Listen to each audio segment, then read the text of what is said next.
declarou que cada 5 pessoas uma vai ter câncer. O número de câncer nas últimas 2 décadas quase que dobrou. Antes, câncer de pulmão era o mais prevalente no mundo. Hoje, o câncer de mama está superando o de pulmão. Mas será que a gente tem que ficar ouvindo tudo isso e ficar parado? O que está nas nossas mãos fazer? É sobre isso, os fatores preventivos que a gente quer discutir aqui. Mas, Cíntia, será que esses fatores são importantes? Bom, há uma área da biologia chamada epigenética que estuda o que o ambiente pode fazer nos seus genes. Ela diz pra gente o seguinte, que fatores ambientais, leia-se aí o estilo de vida, a poluição, pode alterar a expressão dos nossos genes.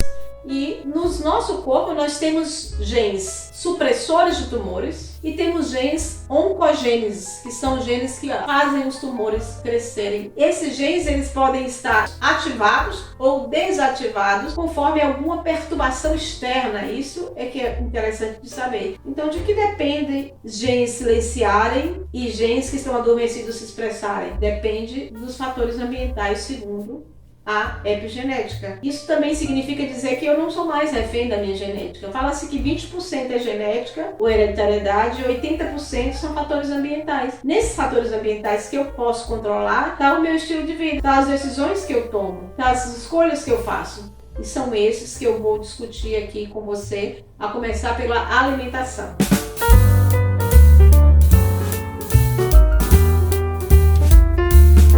Há alimentos que são cancerígenos e há alimentos que são quimiopreventivos, ou seja, que contêm substâncias que podem prevenir a formação de tumores e a proliferação de células cancerígenas. Que alimentos seriam esses? Por exemplo, existe uma substância presente em determinados alimentos chamada sulforafano, que tem essa capacidade e é muito estudada. Então, onde é que está o sulforafano, Cíntia? Nos vegetais de uma família chamada brássicas ou crucíferas, que é muito conhecida. A couve-flor, o brócolis, o repolho, a couve de Bruxelas, o nabo, os rabanetes.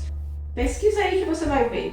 Então, os estudiosos dizem que comer crucíferas 3 vezes por semana tem um efeito protetor sobre o câncer de mama, por exemplo. Então, por que não investir nos alimentos que são quimiopreventivos? O consumo de vegetais e de frutas que são altamente antioxidantes também previne danos ao DNA, pode levar à mutação genética. Por outro lado, certos alimentos, eles favorecem um ambiente para a formação de um câncer. A gente está falando aí, por exemplo, das carnes processadas. Essas carnes, elas levam nitratos. Esses nitratos reagem com o ácido do nosso estômago e dão origem a nitrosaminas, reconhecidamente pré-cancerígenas. E elas estão aí relacionadas a câncer de estômago, a câncer do colo retal ou do intestino grosso. Os alimentos fumados ou defumados também estão muito relacionados a cancros. Comer comida de verdade ajuda muito, porque normalmente os aditivos ou as substâncias que são feitas para conservar alimentos,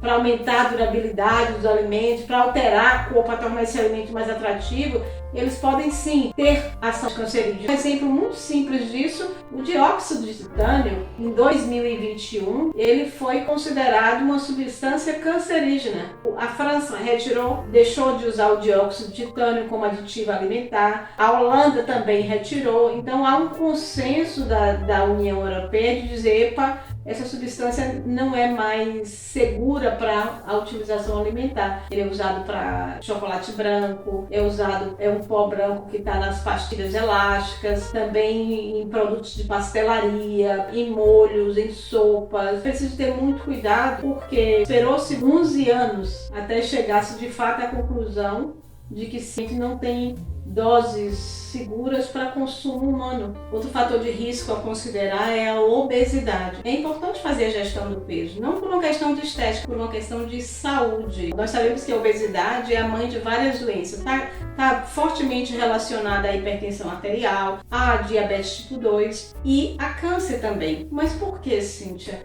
Bom, isso em virtude de que o tecido gordo, ou seja, o tecido adiposo, sabe-se hoje que ele é um órgão endócrino, que ele secreta a hormona. masculina. E no caso do estrogênio, que é o hormônio feminino, nós sabemos que há cancros que são hormonodependentes e que a presença desse hormônio favorece os tumores em determinadas regiões. A gente está falando aí do cancro de mama, por exemplo. Sabe-se que mulheres obesas, sobretudo aquelas que se tornaram obesas após a menopausa, elas têm uma chance acrescida de vir a ter câncer de mama. Se você está acima do peso, tente cuidar do seu peso. Eu tenho um vídeo aqui no canal que não foi feito diretamente para perda de peso, mas que se você assistir ele e praticar o que está lá, você vai naturalmente perder peso, que é os 4 pilares ou 4 passos para reverter a pré-diabetes. Por quê? Porque a obesidade, o que tem por trás de mulheres que não conseguem perder peso e que têm obesidade? É a resistência à ação da insulina. Uma terceira coisa que todos nós podemos fazer para diminuir o risco de câncer é a prática do exercício físico, porque nos tira do sedentarismo,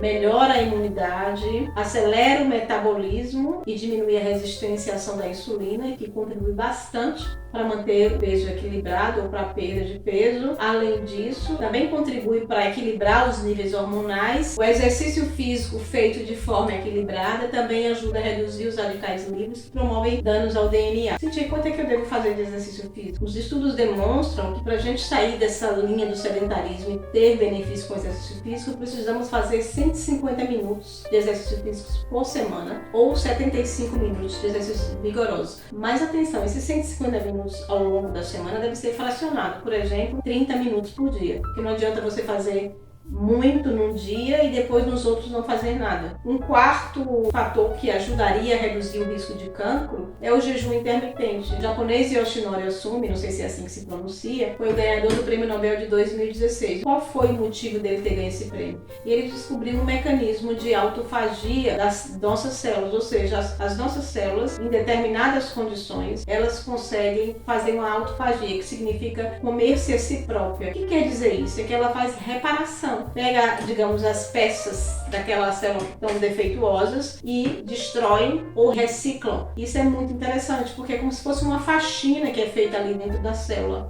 Isso contribuiria para evitar doenças de foro neurológico e o câncer, por exemplo. Um dos mecanismos associados a estimular os genes que fazem a autofagia seria o jejum intermitente. Então, muita gente hoje, sabendo disso, faz um dia na semana de jejum intermitente, numa janela de 16 horas, ou seja, por exemplo, fazer a sua última refeição às 17 horas e voltar a alimentar-se às 9 horas da manhã seguinte. Se você tem dúvida ou alguma doença crônica, é importante que você procure um profissional de saúde que te oriente em relação a isso. A abstenção de álcool pode contribuir para reduzir o risco de câncer. Como assim, Cintia, abstenção de álcool? As pesquisas demonstram, e se você for em todos os sites ou associações que apoiam a causa do câncer, você vai ver lá que elas deixam claro que não existe nenhuma dose confiável quando se diz respeito ao consumo de bebida alcoólica. A gente vai entrar naquela discussão do vinho, que o vinho faz bem para o coração por causa do resveratrol. Já está provado que seria necessário muitas e muitas garrafas de vinho para você conseguir uma dose terapêutica de resveratrol. Um outro fator de risco são deficiências de certas substâncias, e aqui nesse caso do câncer, a gente fala de duas, a vitamina D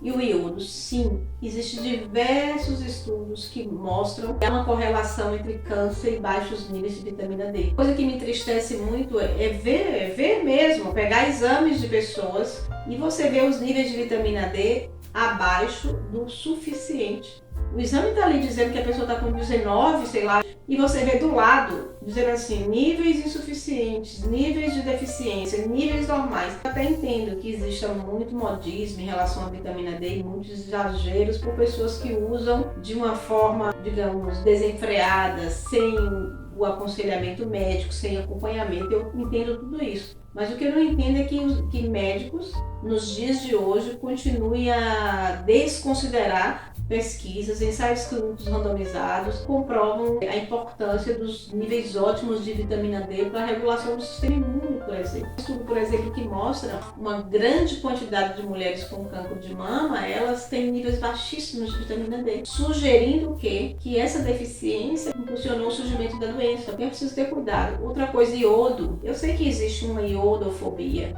Mas assim, quando a gente vai para essa linha da nutrição funcional e da terapêutica ortomolecular, a gente começa a compreender e a estudar além e ver um pouco fora da caixa. A falta de iodo acaba tendo uma implicação no câncer, por quê? Porque o iodo está relacionado à morte celular, ele evita que as células se empilhem, que haja uma proliferação desordenada, é o cofator para evitar. E na nossa mama, por exemplo, como no intestino também, nós temos receptores de iodo. Não é só a tireoide que precisa. E às vezes, por uma alimentação inadequada, uma suplementação se necessário, a gente deixa de ter o benefício do iodo, investiga esse assunto e faça uso de alimentos ricos em iodo. Um outro ponto que eu gostaria de falar é o empoderamento, porque você não pode terceirizar a sua saúde, você não pode achar que você não precisa ter o conhecimento. Eu, por experiência própria, eu cheguei no consultório de uma médica e simplesmente ela disse, olha, pelos seus sintomas eu vou te passar aí um medicamento, um hormônio, X de hormônio. Você pode tomar um hormônio e você precisa fazer vários exames para saber se você é candidata àquele. O médico é um parceiro, mas você deve investigar.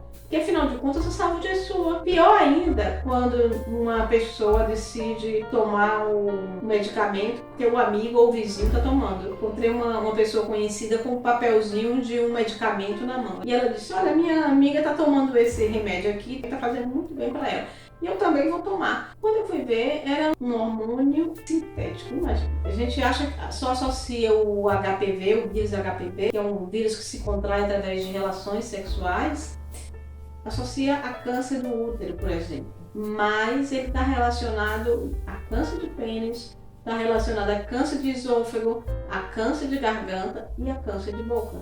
Daí o quanto é importante os pais fazerem a vacina nos filhos para prevenção. Todos, na idade certa, devem ser vacinados. Sabes que mulheres que amamentam, elas têm menor risco de câncer de mama, de câncer de endométrio, câncer de útero. Isso é muito importante que se diga, porque promove uma renovação de células que poderiam se transformar em células malignas, promove uma regulação hormonal. Se amamentar traz mais proteção à mulher, vamos incentivar mais mulheres a amamentarem. Está descrito que o risco de câncer por cigarro não é só para o fumador, mas para o fumante passivo. Então é bom você prestar atenção e ter cuidado. Quanto mais conhecimento você busca e mais você aplica esse conhecimento, melhor será para você prevenir o risco de câncer. Quantas pessoas estão consumindo aí produtos com aditivos químicos cancerígenos? Isso que eu digo, leia rótulos, conheça os produtos, entre na página das autoridades de segurança alimentar, está ali descrito,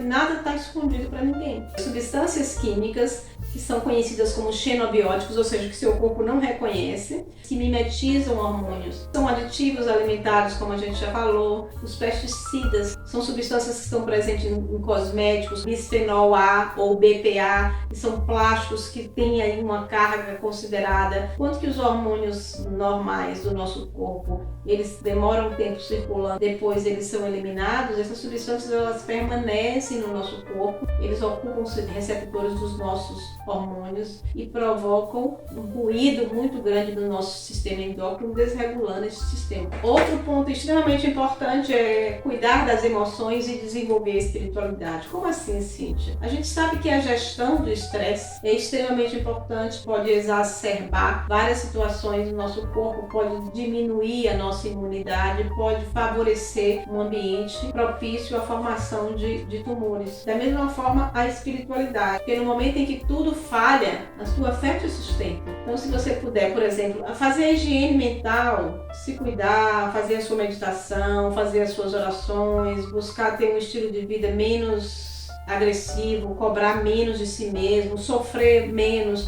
perdoar mais. Eu não consigo perdoar. Se você tiver um relacionamento com Deus, você vai ver que perdão é uma decisão. E as nossas orações nem sequer chegam a Deus se nós não perdoarmos. Então, por isso que eu digo que essa espiritualidade também é importante para diminuir esse massacre que fazemos a nós mesmos quando guardamos mágoa, quando não perdoamos. E isso também provoca reações bioquímicas. Isso quer dizer que isso é o fator que isoladamente causa o cancro, mas que somado a outros fatores, eles podem sim favorecer um terreno tumoral, aí, um ambiente onde o câncer possa surgir. Não é também uma fé ingênua, não, Deus me protege, então eu não preciso fazer nada. Ao contrário, Deus te protege, você declara isso todos os dias, mas você faz por onde? Faz as mudanças de hábitos alimentares, retira aquilo que você sabe que causa câncer, faz os exames de rastreio, ou seja, você faz tudo que você precisa fazer, porque não se muda, não existe fé ingênua, existe uma fé ativa. A oração é isso mesmo, orar e agir, por isso oração. Bom, por hoje é só, espero que você tenha gostado desse assunto, que ele tenha sido esclarecedor para você e você faça tudo que você está nas suas mãos fazer para se prevenir do câncer, tá bom? Um forte abraço e eu te vejo no próximo vídeo.